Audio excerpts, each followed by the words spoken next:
Сәлем достар, баршаңызға қайырлы таң. Ал мен Бикеш белгісіндегі адамдарға арналған болжамымды ұсынатын боламын. Жалпы бұл болжамды сенуге де сенбеуге де өз еріктеріңізде, ал мен ешкімді қинамаймын. Керек жерлерін алыңыздар, керек емесін қоя салсаңыздар болады. Бикеш, сіздерге айдың басында Меркурий 9-шы үйге келіп тұр екен. Ол алыс деген мағынаны білдіреді. Білім алуыңыз ықтимал. Шетелге шығу туралы сөз болады. Лицензия, сертификат, диплом аласыздар. 5 маусымнан кейін жолға билет алуға болады. Құқықтық жағынан бір құжаттарды дайындайтын боласыздар. Шетелдің компаниясынан хат немесе жауап алатын боласыздар. Басқа ұлттың адамымен танысу болады. Киелі жерлерді аралауға шығасыздар. Жаңа ақпарат аласыздар. Курсқа жазылуға жақсы.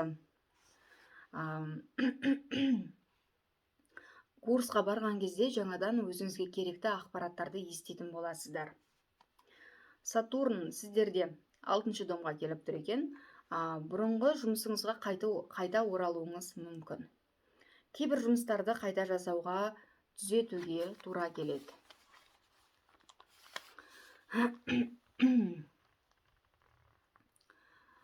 Қосымша жұмыс жасайтын боласыздар, немесе жұмыстан демалыс аласыздар. Сіз жұмыс жасап жатқан компания жабылып қалу ықтимал. Сөйтіп, жұмыс іздеуге тура келеді. Немесе сіздің дәрежеңізді өсіру үшін оқуға жіберетін болады басқа елге. Немесе өзіңіз өзіңізге ұнайтын бір мамандықты игеріп аласыздар. Сол мамандықты игеріп елге үйрететін боласыздар. Денсаулық мәселесіне келгенде, өзіңізге жалпы ұнамайтын, мысалы темекіні, ішімдікті, тәттіден өзіңізді аулақ ұстауға болады, аулақ ұстай аласыз.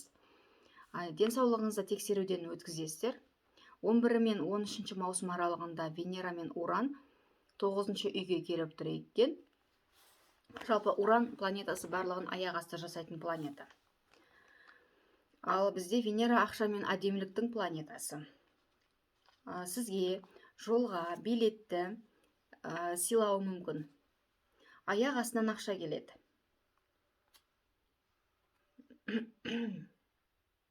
Жалпы Уран планетасы самолетті білдіреді. Ол аяқ асты самолетпен жолға шығуыңыз мүмкін деген мағынаны білдіреді. Ал 14-ші маусым күні Меркурий 10-шы үйге келіп тұр екен. Ол жұмысқа, жетістікке, статусқа жауап береді.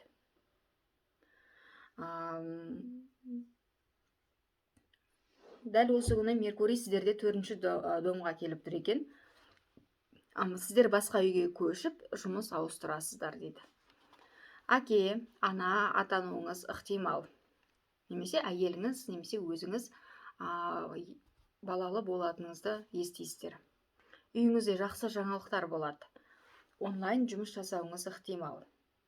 Үйіңізге заттар аласыздар, басқа үйге көшесіздер, үйіңіздегі ремонт аяқталады.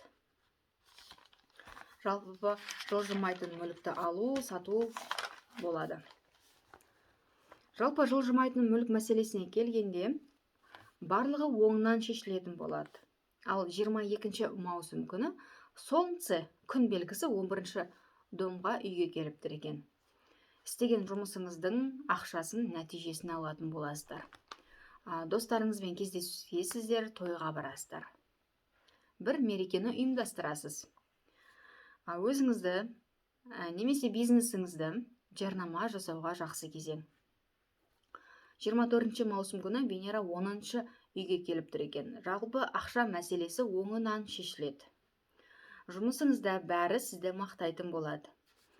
Өз өзіңізбен мақтанатын боласыздар. 28-ші маусым күні Нептун планетасы бізде кері бағытта 7-ші үйде келіп тұр екен. Мысал алатын болсақ, жолдасыңыз алыста, іс-сапарда болатын болса, оған жету кішкене қиындау болады. Кейбір жағдайларға байланысты жолдасыңызбен бірге тұру ұзаққа созылады.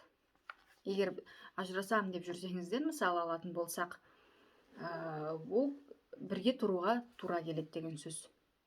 Үйлену, тұрмысқа шығу кейінге шегеріле береді.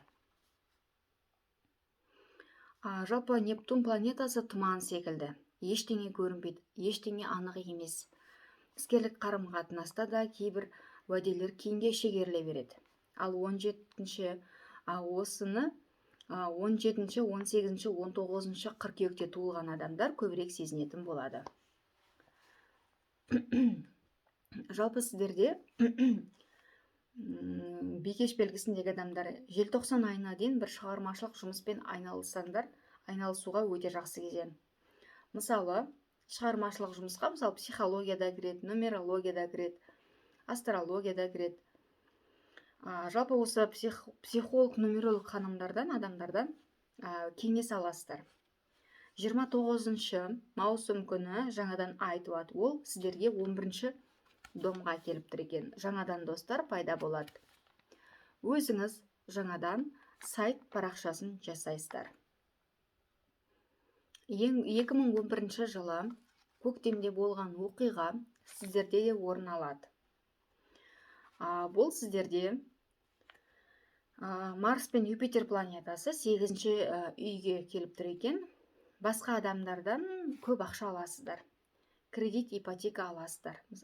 Енді 2011-де осы сіздер біреуден ақша алған болатынсыздар. Алған болуларыңыз ықтимал.